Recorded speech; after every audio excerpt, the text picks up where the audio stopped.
오늘은 하나님을 깊이 알아가는 삶 17번째 시간입니다. 욥기서를 살피는데 욥을 생각하면은 맨 먼저 떠오르는 게 뭐가 떠오릅니까?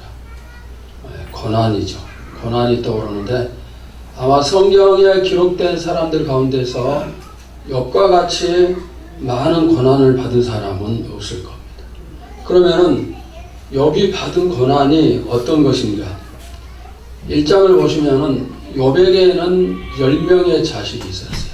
아들 7, 딸 3, 10명의 자식이 있었고 양은 7,000마리, 또 낙타는 3,000마리, 그리고 소는 500쌍, 그 다음에 암낙이 500마리, 그리고 많은 종들이 있었습니다. 그런데 이렇게 많은 재산, 엄청난 재산을 한순간에 전부 다 잃어버렸어요.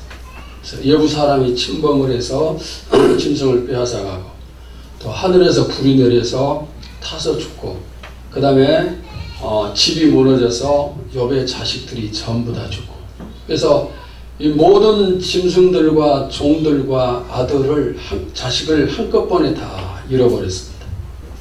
아마 이런 고난은 없겠죠. 그리고 거기서 그치지 않고 욥 본인은 발끝에서 머리끝까지 종기가 나서 거기에 재를 뿌리고 그릇 조각으로 너무 가려우니까 긁어대는 그런 질병까지 그에게 찾아왔습니다. 그러면은 왜 욥에게 이런 고난이 찾아왔는가? 우리가 고난을 생각할 때 죄 때문이다 이런 생각들을 많이 하는데 욥이 과연 죄가 많은 사람인가? 그건 아니죠. 자, 1장 1절 한번 보시기 바랍니다.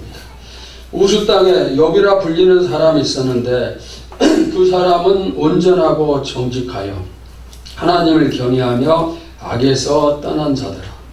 여러분, 이렇게 평가받을 사람이 얼마나 있겠어요? 자, 이 평가는 누가 한 평가입니까? 욥기를 기록한 저자의 평가입니다. 욥기를 기록한 저자의 평가인데 사람의 평가는 잘못될 수도 있어요. 그러면은 욥에 대한 하나님의 평가가 어떠한가? 자, 1장 8절을 우리 다 같이 함께 봅시다. 시작. 여호와께서 사탄에게 이르시되 내가 내 종 욥을 주의하여 보았느냐? 그와 같이 온전하고 정직하여 하나님을 경외하며 악에서 떠난 자는 세상에 없느냐? 하나님의 평가가 더 좋아요. 오히려 하나님은 욥과 같은 사람은 이 세상 어디에서 찾을 수 있겠느냐 이렇게 평가를 하고 계십니다. 사람의 평가는 잘못될 수 있지만은 하나님의 평가는 잘못될 이유가 없죠. 그런데 하나님은 뭐라고 말씀하십니까? 이 세상에 그런 사람을 찾을 수가 없다. 이 정도까지 하나님이 평가를 하시는 겁니다. 그러니까 최고의 평가를 받았는데, 그런데 이런 최고의 평가를 받은 욥이 최고의 고난을 받았어요. 이해가 되지 않는 것이죠. 그러면은 왜 욥에게 이런 고난이 임했는가? 우리가 욥기서를 읽어 내려가면은 바로 이런 내용이 나옵니다. 사탄이 하나님을 찾아와서 욥에 대한 도전을 하는 겁니다. 하나님, 욥이 정말 하나님을 잘 섬기는 것 같지만은 하나님께서 욥에게 축복을 주셔서 그렇게 한 것이지 그에게 주신 축복을 거두면은 욥이 하나님을 원망하고 신앙생활을 못할 것입니다. 그래서 하나님이 욥은 그런 사람이 아니다. 혹시 네가 하고 싶은 대로 한번 시험을 해봐라. 그리고 이제 하나님의 허락 아래 사탄이 시험을 하는 거죠. 그게 바로 욥에게 고난으로 오는데 모든 것을 전부 다 잃어버리는 그런 결과를 가져오게 하는 것입니다. 하지만 여러분, 사탄의 시험이 고난의 이유는 될 수가 없어요. 우리가 많은 고난을 받고 그 고난에는 이유가 있죠. 그런데 각각 고난마다 이유가 다른 것이지 모든 고난, 모든 시험은 사탄이 준 것이다 이렇게 얘기할 수는 없어요. 우리가 알지 못하는 이유의 고난도 많다는 것을 알아야 됩니다. 그리고 참고적으로 욥의 이름의 뜻을 살필 필요가 있어요. 욥의 이름의 뜻이 무엇이냐면은 고난받는 자예요. 고난받는 자. 또 그 이름의 뜻은 울부짖는다 이런 뜻을 가지고 있어요. 그러니까 고난받는 자요, 울부짖는 자 이런 뜻을 가지고 있기 때문에 이름도 잘 지어야 될 필요가 있겠죠. 자, 그러면 이제 욥기에 대해서 한번 몇 가지를 살피도록 하는데, 첫째는 배경과 기록입니다. 자, 욥기의 배경은 어느 때인가? 욥은 아브라함이 살았던 BC 2000년경의 족장시대의 인물입니다. 그러니까 아브라함과 욥과 또는 이삭, 야곱 이런 시대의 이런 시대에 같이 살았던 그런 인물로 추정이 되는데 이유를 몇 가지 대면은 이런 이유가 있습니다. 자, 족장시대에 많이 사용된 하나님의 명칭이 있습니다. 그 명칭이 전능자예요. 전능자. 히브리어로 사다이라는 그런 단어인데 이런 전능자라는 단어가 욥기서에 약 30번 정도가 나오고 있습니다.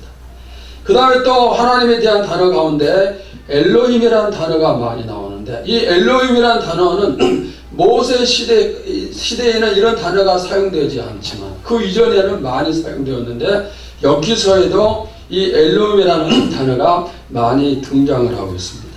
그리고 또 이런 이유도 있습니다. 율법시대 이때는 즉 율법시대 때 제사장이 세워졌죠. 그리고 그 이전 시대에는 가정의 신앙생활을 어떻게 지도했는가? 가정의 가장이 제사장의 역할을 했어요. 아브라함이 제사장이었고 이삭이 제사장이었고 또 야곱이 제사장이었는데 욥기서도 보면은 욥이 제사장 역할을 하면서 자녀들의 신앙생활을 지도하는 그런 모습을 볼 수가 있어요. 그러니까 율법이 시작되기 이전의 시대라는 것을 알 수가 있습니다. 그리고 또 마지막 한 가지는 뭐냐면 아브라함이 175세의 장수를 했습니다. 그런데 욥도 이렇게 고난을 받은 다음에 무려 140년 동안 더 살았어요. 그러니까 그 시대의 사람들은 장수 시대에 오래 살았다는 것을 알 수가 있죠. 그래서 욥이나 아브라함이나 전부 다 이제 오래 살았던 같은 시대의 장수 시대 사람이라 이렇게 생각을 하니까 바로 욥이 족장 시대의 인물임을 우리가 추측을 할 수가 있습니다.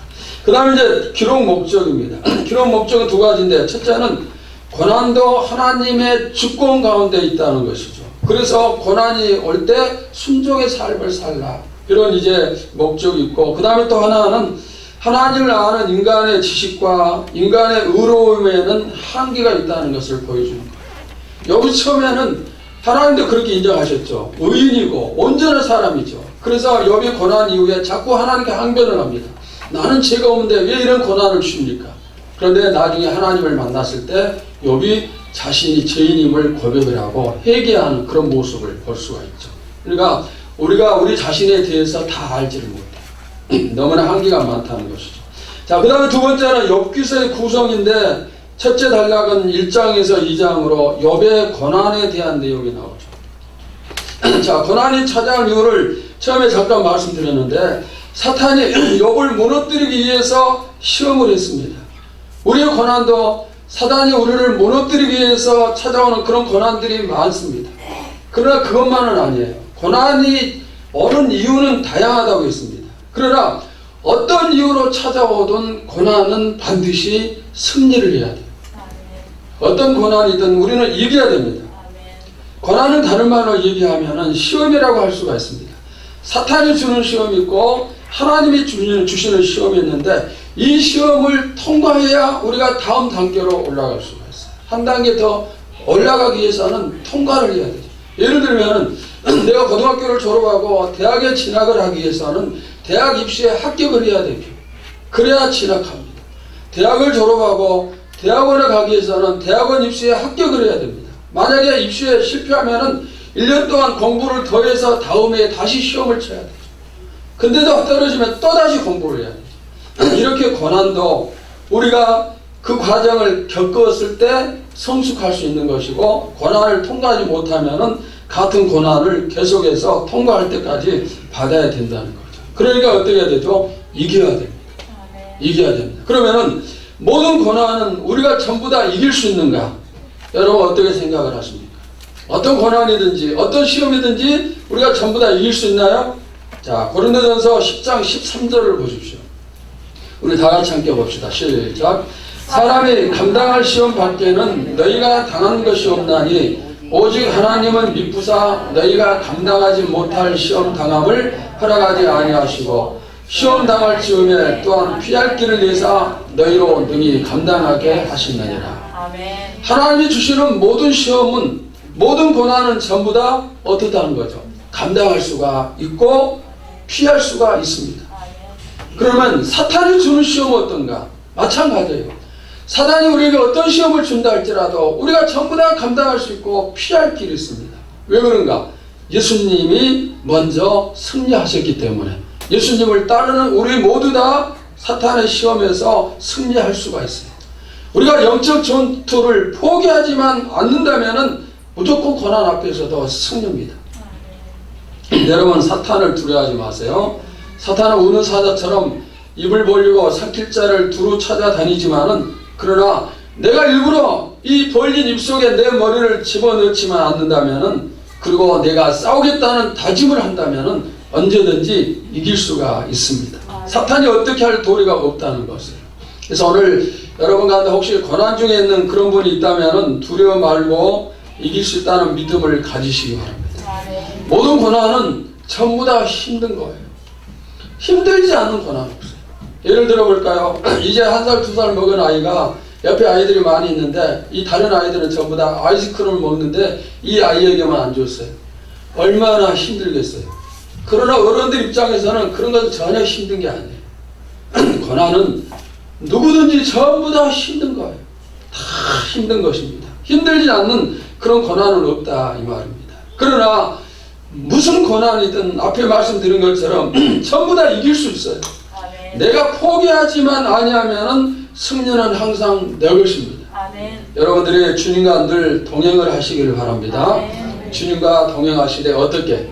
누구 말만 따라 찰떡처럼 딱 붙어서 떨어지지 아니하고 함께 하면은 그 사이에 누구도 틈탈 수가 없어요. 사탄이 역사할 수가 없습니다. 비록 힘들고 어렵겠지만 그러나 이길 수 있어요. 폭풍이 몰아치고 홍수가 오고 때로는 또 가뭄이 오고 추위가 오고 무더위가 오고 그런다 할지라도 우리는 어떤 경우에도 승리할 수가 있다는 이 사실, 여러분들이 이걸 믿고 고난을 이기시기를 축원합니다. 그 다음에 두 번째 단락은 3장에서 37장으로 욕과 친구들의 논쟁입니다. 자, 세 차례에 걸쳐서 논쟁을 주고받고 하는데, 친구들은 그들의 주장이 뭡니까? 인과응보 사상입니다. 욥이 잘못했기 때문에 죄의 결과로서 하나님이 고난을 주셨다, 이렇게 주장을 하고, 욥은 나는 잘못한 게 없다, 그 이유를 모르겠다, 서로 이렇게 자신들의 주장을 변론을 하는 것이죠. 그러나 친구들의 주장은 맞는 게 아니에요. 고난은 죄의 결과로서 주어지는 것도 있지만은 다른 이유 때문에 주시는 고난도 많다는 것을 우리가 알아야 됩니다. 하나님이 주시는 고난 엄청나게 많이 있어요.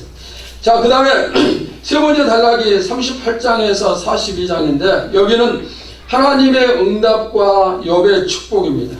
자, 욥은 고난이 임한 다음에 계속해서 하나님을 찾죠. 얼마나 찾았는지 모릅니다. 그런데 하나님은 묵묵부답이세요. 아무리 욥을 하나님이 찾고, 정말 욥이 그런 상황에서 하나님의 누구도 의지할 수가 없죠. 그래서 하나님을 찾고 또 찾지만은 응답이 없어요. 그러다 38장에 들어서야 하나님이 모습을 드러내십니다. 고난의 시기는 정말 힘든 거예요. 그래서 하나님을 더 열심히 찾을 수밖에 없어요. 그러나 이상하게 하나님은 우리가 고난 죽을 때 더 침묵하시는 것 같아요.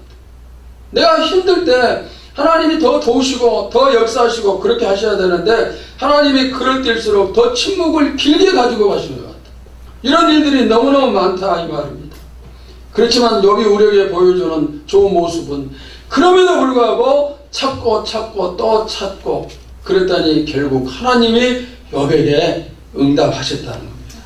여러분, 우리도 하나님을 찾으면은 언젠가는 만날 수 있음을 믿습니다. 아멘. 하나님의 침묵은 우리에게 무관심이 아니에요. 무관심하시기 때문에 침묵하신 게 아니에요. 모든 고난에는 하나님의 침묵하시는 시간이 있어요. 왜 그럴까요?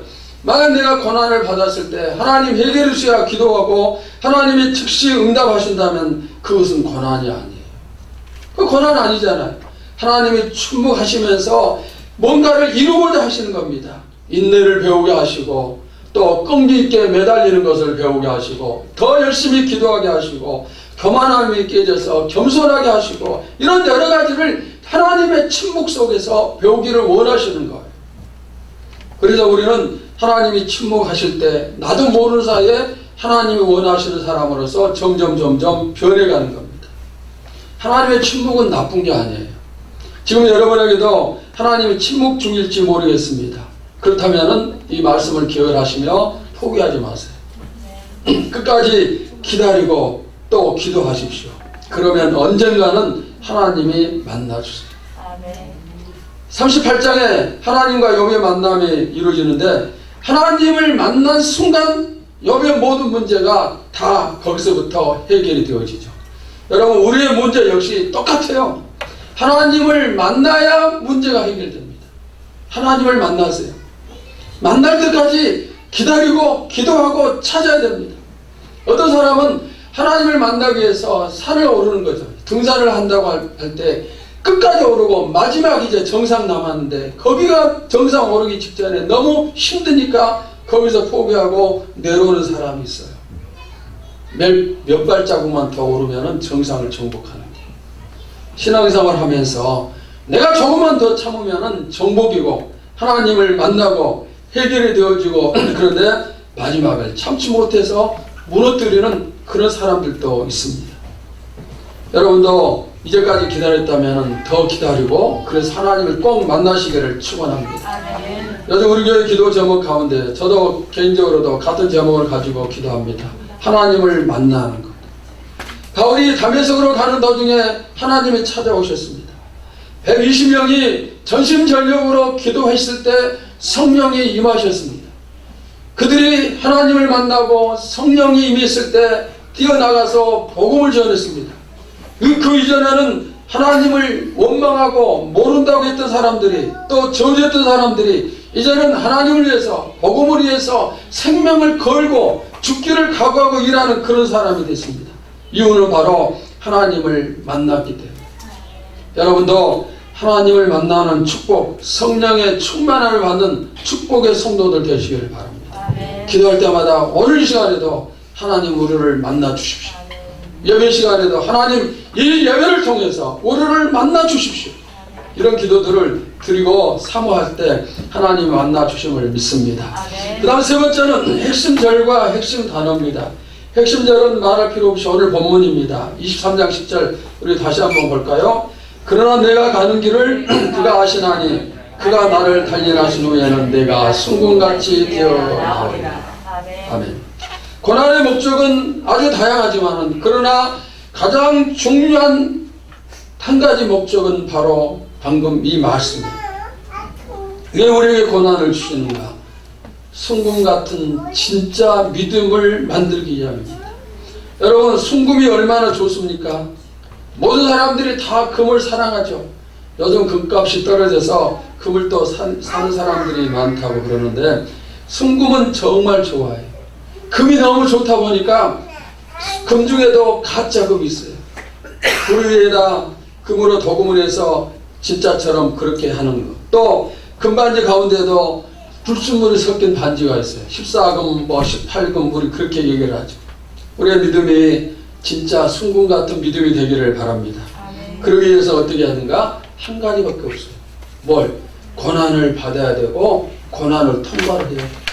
진짜 순금이 되기 위해서는 그 금이 금덩어리가 불 속에 들어가서 불순물이 전부 빠져나온 다음에 순금이 되는 거예요.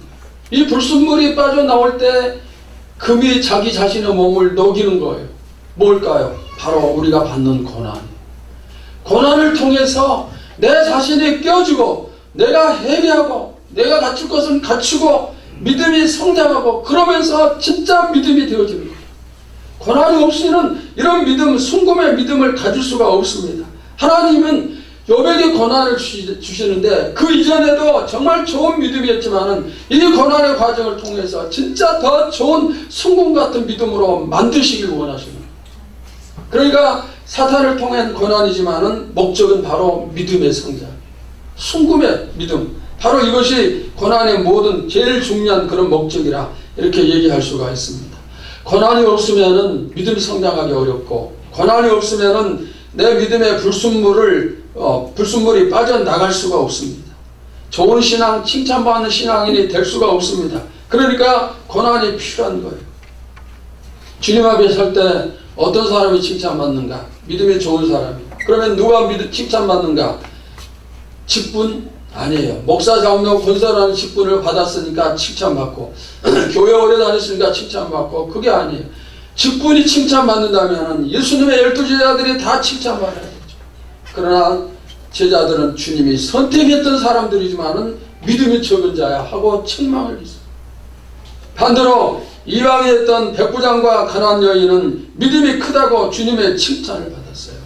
오늘 우리 가운데 누가 믿음이 큰지 알 수 없지만은 내가 지금 주님 앞에 섰을 때 주님이 내 믿음을 칭찬할 것인가 책망할 것인가 한번 살피시기 바랍니다.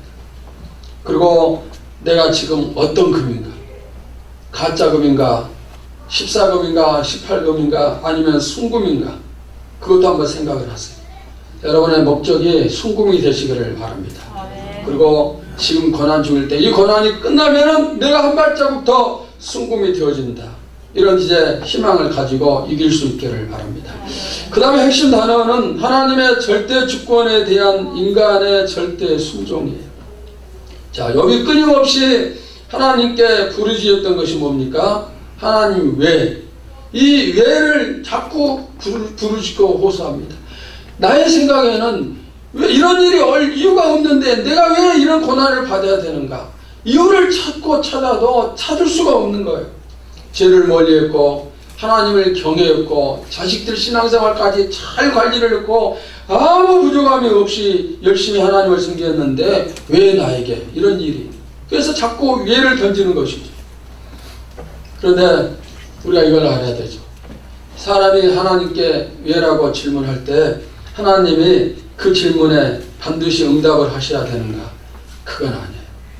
그건 아니죠.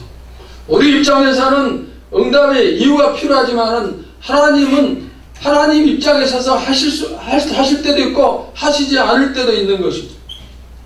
토기장이가 그릇을 만들 때 자기가 만들고 싶은 그릇을 만드는 것이지 흙이 만들어 달라는 그릇을 만드는 게 아니에요. 만든 사람이 자기 마음대로 하는 것이다 이 말입니다.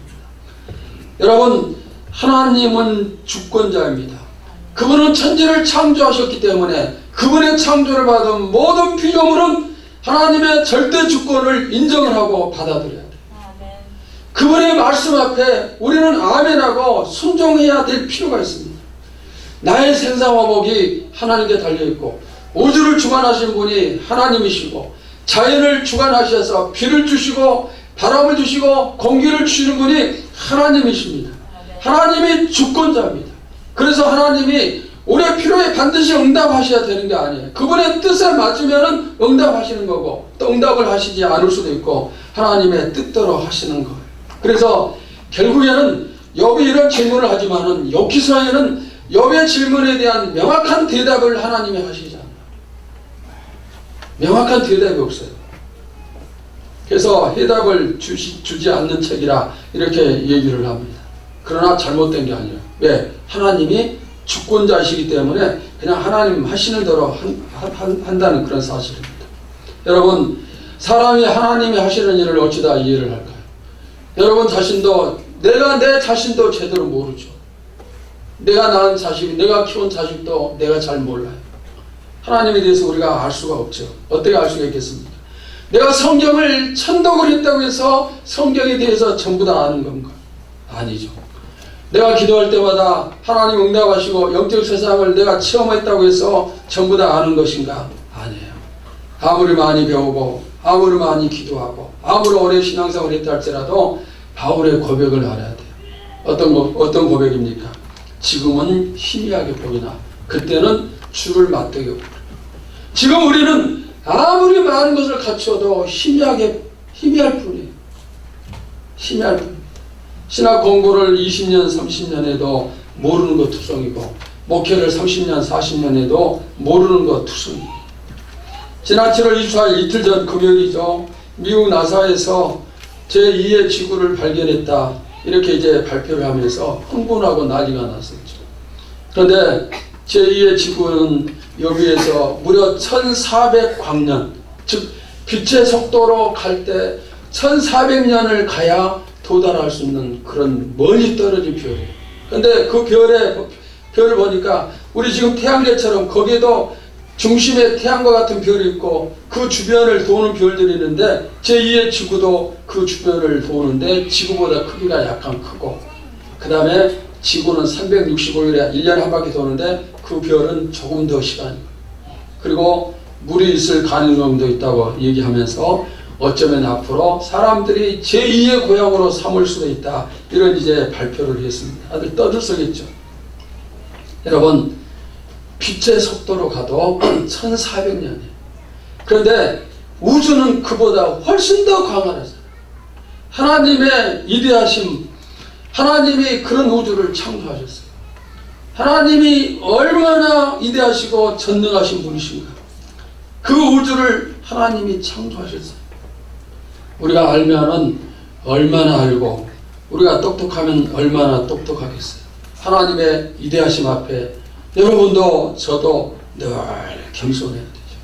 알면 아는 대로 겸손하고, 모르면 모르니까 더 겸손하고, 이해가 되든 이해가 되지 않든 내 좁은 마음, 내 좁은 것으로 이해가 안 된다고 해서 하나님을 틀렸다고 하고 불순종하고 그럴 수는 없죠. 이해가 안 돼도 우리는 그냥 아멘하고 순종하는 것이, 왜 고난을 주시는지, 왜 아프게 하시는지, 왜 고통을 주시는지, 왜 하는 일마다 풀리지 않는지, 왜 직장을 안 주시고, 왜 사업이 망하게 하시고, 왜 또 가난하게 살게 하시고, 왜 질병을 주시고, 왜 교통사고가 생기고, 왜 다툼이 있고, 우리는 몰라요. 그 이유를 다 알지 못하죠. 그렇지만은 어떤 일들이 주어지든 어떤 것을 우리에게 명령하든 우리는 아멘으로 받고 순종으로 받을 수 있어요. 하나님의 위대하심 앞에서 그것이 최상의 방법임을 믿습니다. 내가 판단해서 불순종하고 거역하고 있을 수가 없다는 것이죠. 우리는 잘 몰라요. 저도 마찬가지예요. 저에게 일어나는 수많은 일들에 대해서 왜 그 이유를 다 알 수 없어요. 어떻게 다 알겠습니까? 그러나 우리 믿는 그리스도인들이 확실히 아는 거 한 가지 있어요. 어떤 것일까요? 제가 수없이 얘기하는 하나님을 사랑하는 자들에게는 모든 것이 합력하여 선을 이룬다는 것. 이유는 모르지만은 그러나 이 일을 통해서 합력하여 선을 이룸을 믿습니다. 이것이 우리의 믿음이 되어야 되고 우리가 힘을 얻는 바로 그 내용이 되어야 돼요. 저도 항상 어려운 일이 생길 때마다 그렇게 기도를 합니다. 나는 알 수 없지만은 그러나 하나님이 합력하여 선을 이룸을 믿습니다. 그리고 맡기면 되는 거죠. 여러분들도 이런 믿음을 가지시기를 바랍니다. 이해가 안 되는 일이 생겨도 아멘. 또 이해할 수 없는 일이 생겨도 아멘. 그리고 받을 수 없는 어려운 명령 앞에서도 아멘. 그러니까 이렇게 순종할 때 순종이 가져다 주는 최고의 축복을 누릴 수 있음을 믿습니다. 그 다음에 네 번째 중요 부분 두 가지만 살피겠습니다. 첫째는 고난 뒤의 축복입니다. 자, 여기 42장에 들어서면 욥이 받은 고난이, 욥이 받은 축복이 나오죠. 42장 12절 13절을 우리 다 같이 함께 봅시다. 시작. 여호와께서 욥의 말년에 욥에게 처음보다 더 복을 주시니 그가 양 14,000과 낙타 6,000과 소 1,000결이와 암낙의 1,000을 두었고 또 아들 7과 딸 3을 주었으며, 욥기 1장에 나온 욥이 잃어버린 재산의 전부 다 똑같 2배, 정확하게 2배. 정말 너무 정확하죠. 그리고 자녀들도 10명을 주셨어요. 아들이 7명, 딸이 3명인데 전부 다 잃었죠. 그 다음에 나중에 주시는 자녀들도 아들 7, 딸 3이. 그러면 자녀들은 왜 10명만 주셨는가? 천국에 10명이 있기 때문이겠죠. 자, 고난이 끝나니까 이런 축복을 하나님이 주셨습니다. 우리가 받는 고난에 공짜는 없어요. 반드시 받을 축복이 있음을 믿으시기를 바랍니다. 우리가 받는 고난 가운데 무의미한 것은 없어요. 다 목적이 있어요. 그런데 그 목적 중에 하나는 항상 하나님은 고난 뒤에 우리에게 축복하시는 거예요. 축복을 하시는 겁니다. 그리고 욥이 모든 것을 잃어버릴 때 끝나고 갑절의 축복을 받은 것처럼 우리가 받는 영광, 축복도 고난보다 훨씬 더 큰 것이고 더 많은 것이고. 아마 욥이 모든 것을 잃어버렸을 때 회복은 생각도 못했을 거예요. 그런데 오히려 회복이 문제가 아니라 갑절의 축복이었습니다. 그래서 우리도 고난의 교훈을 받아야 돼요. 고난은 언젠가는 끝이 납니다. 그 다음에는 반드시 영광이 뒤따라와요. 여러분, 반드시 영광이 뒤따라옵니다. 아멘입니까? 아멘 해야 돼요. 반드시 뒤따라와요. 로마서 8장 17절 보세요. 자녀이면 또한 상속자 곧 하나님의 상속자여 그리스도와 함께한 상속자니 우리가 그와 함께 영광을 받기 위하여 고난도 함께 받아야 할 것입니다. 영광을 내가 원한다고 해서 받는 게 아니에요. 영광을 원하면 고난을 받아야 돼요. 그런데 순서는 고난이 먼저예요. 항상 이 순서입니다. 고난을 받은 사람에게만 영광이 뒤따라옵니다. 지금 내가 고난을 받고 있으면 조금 뒤에는 반드시 영광이 주어집니다. 제가 여러 차례 말씀을 들었어요. 어떤 것인가? 우리가 신앙생활 할 때 멀리 보고 넓게 보고 뒤에 떨어져서 보라고 그랬습니다. 눈앞에서 보니까 고난이 오면은 실패하는 겁니다. 신앙생활 하면은 어떻습니까? 언제든지 내려갈 때가 있습니다. 내려가는 것이 있습니다. 그리고 내려가면은 올라가는 때가 있어요. 내려가면은 반드시 끝이 있는 거예요. 끝이 있어요. 파도가 올라왔다 내려갔다 하는 것처럼 우리 삶도 올랐다 내렸다 계속 반복이 되어지는 거예요. 그런데 어떤 사람은 내려갈 때 바로 가까이서 내려가는 것만 보니까 다음에 올라가는 것이 보이지 않는 거예요. 그러니까 어떻습니까? 끝없는 낭떠러지에 떨어져 서 있는 것 같고 결국에는 포기하는 거예요. 그러나 조금 뒤에 서서 보면은 내려갔다가 다시 올라가는 것이 보이는 거예요.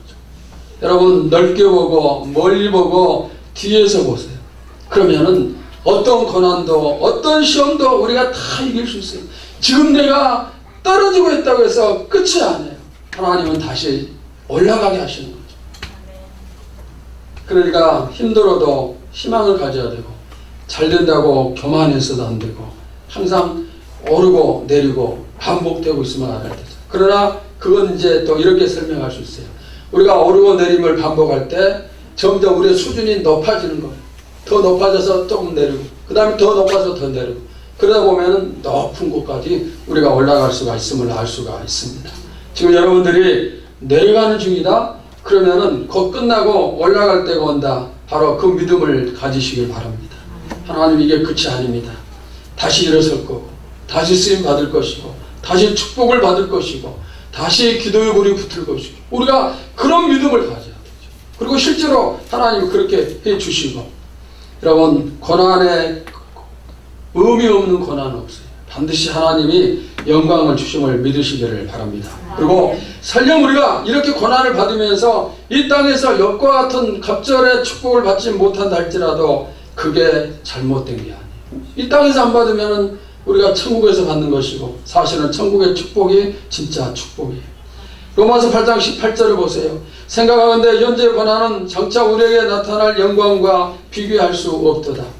고난이 힘들면은 이 말씀을 마음에 새기세요. 우리에게 장차 나타날 영광이 있습니다. 누구에게? 고난을 받을 사람이. 고난 이후에 영광이 찾아옵니다. 그런데 이 영광은 어떤 것인가? 지금 받는 고난보다 훨씬 더 크다고 했어요. 비교할 수 없이 크다고 그랬습니다. 여러분 이 말씀을 고난 중에 항상 마음에 새길 때 힘을 얻을 수 있음을 믿습니다. 우리가 이 말씀을 새길 때 욥이 받은 갑절이 우리의 것이 되어짐을 믿습니다. 그 다음 마지막 두 번째는 용서와 기도입니다. 42장 10절을 보세요. 욥이 그의 친구들을 위하여 기도할 때 여호와께서 욥의 공경을 돌이키시고 여호와께서 욥에게 잊은 모든 소유보다 갑절이나 주신지라. 욥을 괴롭힌 친구들이 얼마나 욥에게 원망스러울까요? 우리 교회가 얼마 전에 새벽기도 시간에 욥기서를 전부 다 살폈습니다. 욥의 친구를 살피면서 그들이 설교하는 저도 그들이 얼마나 얄밉고 정말 보기 싫고 도저히 상종해서는 안 될 사람이라는 그런 느낌을 많이 받았습니다. 설교하는 저도 또 설교를 듣는 분들도 마찬가지였죠.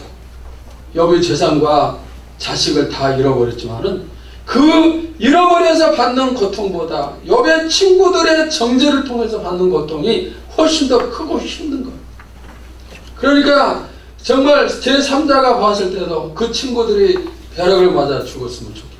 그 정도로 생각할 정도로 얄미운 그런 사람이 있으니 욥의 입장에서는 말할 필요가 없어요. 그런데 하나님이 욥에게 찾아오셔서 뭘 말씀하시는가? 친구들을 용서해주고 그들을 위해서 기도해주고 용서와 기도를 명령하세요. 여러분, 용서는 내가 그냥 용서해버린다 생각하면 되겠죠. 잘되게 기도하는 거 쉽지 않잖아요. 그러나 욥은 하나님의 명령 앞에 한마디 대꾸도 하지 않냐고 그대로 순종을 합니다. 그 다음에 이어지는 것이 뭔지 아세요? 그때부터 욥에게 축복이 시작이 되어져요. 그때부터 시작이 되어집니다. 여러분, 우리도 용서하고 기도해 줘야 돼요. 화목이 깨어졌으면 먼저 화목하고 하나님께 예물도 드리고 예배도 드리고 그렇게 해요. 이런 부분들이 필요하죠. 용서 없이는 안 된다 이 말입니다. 욥은 순종을 했습니다. 그랬을 때 하나님이 준비하신 갑절의 축복이 시작이 되었습니다. 여러분, 여러분에게도 힘들게 한 사람이 많이 있겠죠. 저도 마찬가지예요. 30년 목회하면서 힘들었던 때 많이 있고 고통을 당했던 때 많이 있었고 그렇지만은 제가 여러분 앞에서 또 강단에서 확실하게 얘기할 수 있는 거 한 가지는 있어요. 아무리 힘들게 한 사람을 할지라도 그들을 저주한 기도 해본 적 없고 오히려 그들이 잘되게 해달라고 기도하고 용서해주고 그렇게 했어요. 그리고 정말 힘들게 했던 사람은 잊어버리기 위해서 예를 쓰고 그렇게 했지 저주한 적은 없어요. 여러분, 다른 사람이 나를 힘들게 했을 때 어떻게 해야 될까요? 욥의 축복을 보면서 해답을 찾으시기 바랍니다. 용서해 주세요. 그리고 그들을 잘되도록 기도를 해 주시기를 바랍니다. 오늘 우리가 용서를 실천하고 기도해 줄 때 그때 하나님께서 준비된 갑절의 축복을 여러분에게 주심을 믿습니다. 자, 기도하겠습니다.